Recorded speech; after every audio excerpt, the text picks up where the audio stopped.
Please sir, क्या दलितों को यहाँ भी बोलने की इजाजत नहीं? नहीं सर, अगर सबको 4 मिनट दे दो, मुझे दे दो। नहीं, ये भेदभाव नहीं चलेगा दलितों के साथ। Time is 4 minute, don't waste. भाई सर, आप चेक करो, अगर सबको 4 मिनट दिए तो आप मना करो, मैं बंद कर देता हूँ इसको। क्या दलितों को सबसे आखिरी में नंबर मिलेगा और बोलने का मौका मिलेगा? क्या मजाक कर रहे हैं सर आप? नो, ये all independent people are having only 4 minutes. You take sir, independent में अपनी पार्टी का मेंबर हूं सर, और जीत के आया हूं सर, किसी की दया में नहीं आया। Take 1 minute and finish. Sir, कल भी बोले तो एक दलीय पार्टी के लोग, आप मौका दो सर। मूछे रखने पर हत्या होती है, महिलाओं पे, छोटे मासूम बच्चों पर रेप हिंसा होती है। एनसीआरबी का डाटा देकर डर लगेगा। यही 1 किलोमीटर में संविधान को जला गया, और महाराष्ट्र के परभनी में अभी भी संविधान को नष्ट किया गया, उसकी कॉपी को। आर्टिकल 25-26 में संविधान में सभी को धार्मिक आजादी। कहाँ है दलितों की, मुसलमानों की, जैनों की, बुद्धों की, ईसाइयों की? छत्तीसगढ़ में सतनामी समाज को संविधान की अपनी धार्मिक आजादी के आधार पर जो है उनको अपमानित करके जेल में बंद कर दिया। संभल, अजमेर, अयोध्या सब इसका उदाहरण है। ये सरकार आलोचना डरती है। कितने लोग जेल में बंद है?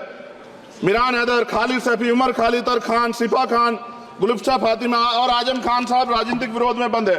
सरकार यहाँ बैठी है, सरकार सामाजिक न्याय की बात करती है। बताए कितने दलित मुख्यमंत्री बना रखे हैं आपने? 13 ज्यादा सरकार स्टेट में सरकार है। कितनी महिला मुख्यमंत्री है? आपकी सरकार ने सुप्रीम कोर्ट के आदेश के बाद रिजर्वेशन प्रमोशन में जारी नहीं किया, और ओबीसी को पॉलिटिकल रिजर्वेशन आप देंगे नहीं देंगे, आप बताने का काम करें। श्री चंद्रशेखर आजाद। धन्यवाद सभापति जी। आज हम संविधान की गौरवशाली यात्रा पे जो 75 साल की बात कर रहे हैं, ये क्या काम है? माइक। धन्यवाद सभापति जी। आगे सर, आगे। आज हम संविधान की गौरवशाली यात्रा पे बात करने के लिए चर्चा कर रहे हैं। कल से ये चर्चा चल रही है सर। मैंने बहुत सारे दोनों पक्ष के और जितने भी हमारे मेंबर हैं सुना सर, उनको बड़े बड़े नेता हैं सर। इसके भाग 1 में लिखा हुआ है India that is Bharat, Hindustan नहीं लिखा हुआ है सर। लेकिन सारे नेता संविधान पर चर्चा कर रहे हैं, लेकिन हिंदुस्तान ही कहेंगे, भारत कहने की हिम्मत नहीं जुटा पा रहे। ये बड़ा सवाल है सर कि क्या संविधान के हिसाब से बात रखी जा रही है। मैं धन्यवाद दूंगा फूले साहू बाबा साहब अम्बेडकर को और मेरे नेता मान्यवर साहब श्री काशीराम को। 25 नवंबर 1949 को संविधान को सौंपते हुए डॉक्टर बाबा साहब अम्बेडकर ने कहा था कि 26 जनवरी 1950 को हम विरोधाभास भरे जीवन में प्रवेश करने जा रहे हैं। राजनीतिक जीवन में तो हमारे पास समानता होगी, लेकिन सामाजिक और आर्थिक जीवन में असमानता होगी। क्या ये चुनौती आज 73 साल बाद दूर हुई है? भारत ने 26 जनवरी 1950 को संविधान लागू होने के साथ खुद को एक संप्रभु लोकतांत्रिक और गणतांत्रिक राज्य होने का ऐलान किया। लेकिन सर, उस समय संविधान की स्थिति ये थी कि जैसे गांव का कोई आदमी, मैं 50 की बात कर रहा हूं, वो 50 साल पहले शहर में आ जाता और बड़े लोगों की महफिल में चला जाता, उस जहां वो खाना खा रहे हो, और वो टेबल पे नैपकिन को खा के जो है ये कहता कि ये तो फीका, क्योंकि वो जानता ही नहीं था, वो समझता नहीं था संविधान को, संविधान है क्या। संविधान उसके लिए महज दस्तावेज था। ये जिम्मेदारी थी राजनीतिक दलों पे कि वो संविधान को व्यवहार में लेके आते। और इसके इतने सारे आर्टिकल हैं, अगर इनको व्यवहार में लाया जाता तो मुझे लगता कि आज देश बहुत बदल गया होता। बाबा साहब ने कहा था कि लोकतंत्र भारतीय भूमि का केवल ऊपरी पोशाक है। उनके अनुसार यहाँ की संस्कृति अनिवार्य तौर पर लोकतांत्रिक है। भारत जैसे गरीब और गैर बराबरी वाले देश में संविधान के जरिए छुआछूत खत्म करना, वंचितों के लिए सकारात्मक उपाय करना, सभी वयस्कों के लिए मतदान का अधिकार देना और सबके लिए सम्मान अधिकार तय करना, ये बहुत बड़ी उपलब्धि थी सर। ये संविधान है कि आप वहां बैठे हैं और मैं यहाँ खड़ा होकर अपनी बात रख रहा हूं, और इस देश में आदिवासी महिला के तौर पे जो है राष्ट्रपति बनी है, और प्राइम मिनिस्टर तो नहीं बना, लेकिन शेड्यूल कास्ट के बड़े नेताओं को भी जो है राष्ट्रपति बनने का मौका मिला। इस संविधान की देन। अगर वोट हम पे नहीं होता तो शायद अमीर और जो राजा महाराजा खुद को मानते हैं हमारी गलियों तक नहीं आ पाते, हमारे हाल नहीं जान पाते। आजादी का मतलब सर सिर्फ अधिकार पाना भर नहीं है। इसके लिए हमारे संविधान में सरकार और नागरिकों के अधिकारों के साथ साथ उनके कर्तव्यों का विस्तार से उल्लेख किया गया है। बाबा साहब ने संविधान सभा में दिए गए भाषण में कहा था कि स्वतंत्रता आनंद का विषय है, पर अब हमें अपनी जिम्मेदारियों पर भी ध्यान देना होगा। संविधान ने सुनिश्चित किया कि रानी के पेट से राजा जन्म नहीं लेगा, वोट से नेता तैयार होगा। आर्थिक बराबरी के लिए सरकार क्या कर रही है? गरीब और गरीब हो रहा है और अमीर हो रहा है। सुबह उठते कहीं बम की धमकी मिलती है, कहीं दंगे की। ये अमृत काल है सर, या धमकी काल है? कितना बढ़ रहा है आर्टिकल 15 सर। भारत में आज भी घोड़ी चढ़ने बैठने होती है। प्लीज सर, क्या दलितों को यहाँ भी बोलने का नहीं? सर, अगर सबको 4 मिनट दे दो। ये भेदभाव नहीं चलेगा दलितों के साथ। Time is 4 minute, don't waste.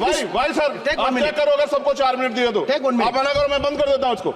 क्या दलितों को सबसे आखिरी में नंबर मिलेगा और बोलने का मौका मिलेगा? क्या मजाक कर रहे हैं सर आप? नो, ये all independent people are having only 4 minutes. You take. Sir, independent में अपनी पार्टी का मेंबर हूँ सर, और जीत के आया हूँ सर, किसी की दया में नहीं आया। Take 1 minute and finish.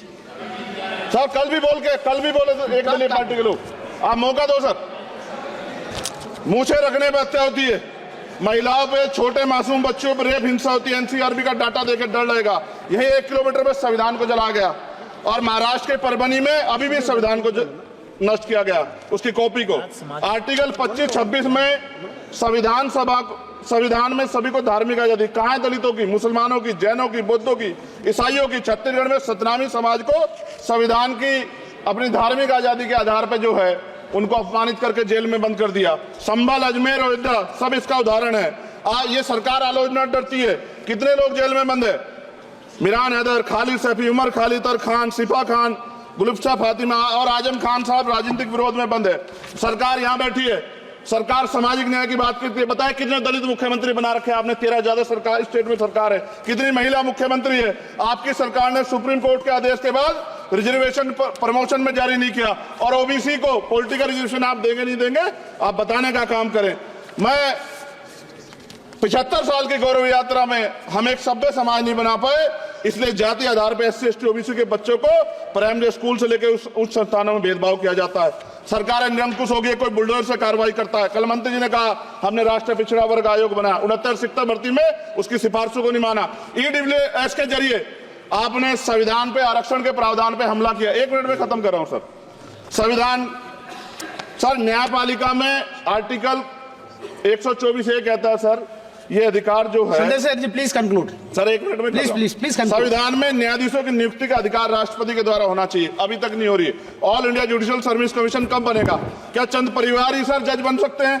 और आज हम सर, मैं सरकार से सवाल पूछना चाहता हूं सर, सेवाओं में SC ST OBC वर्ग का कितना प्रतिनिधित्व है?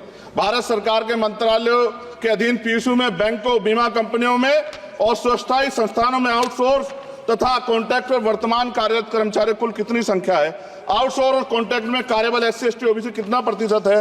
निजी क्षेत्रों में कार्यरत कर्मचारी, उनके SC ST OBC की वर्ग लाभ। सर खत्म कर, लास्ट पॉइंट सर, मैं फिर स्पष्ट तौर पर कह रहा हूं सर, यहां बैठे SC और OBC के मेंबर से कह रहा हूं सर, उनको सामाजिक जिम्मेदारी का ध्यान भी रखना चाहिए। पार्टी के प्रति वफादारी के साथ साथ अपने वर्गों के प्रति ईमानदारी भी रखनी चाहिए। ईमानदारी नहीं होगी तो इन वर्गों का भला नहीं हो सकता, और हमें बहुत सरकारों से उम्मीद नहीं है। बहुत बहुत धन्यवाद सर। और आप हमसे जुड़े रहने के लिए सब्सक्राइब करें YouTube पर, फॉलो करें Twitter पर और लाइक करें Facebook पर। और ज्यादा जानकारी के लिए आपको टाइप करना होगा सिर्फ न्यूज नशा।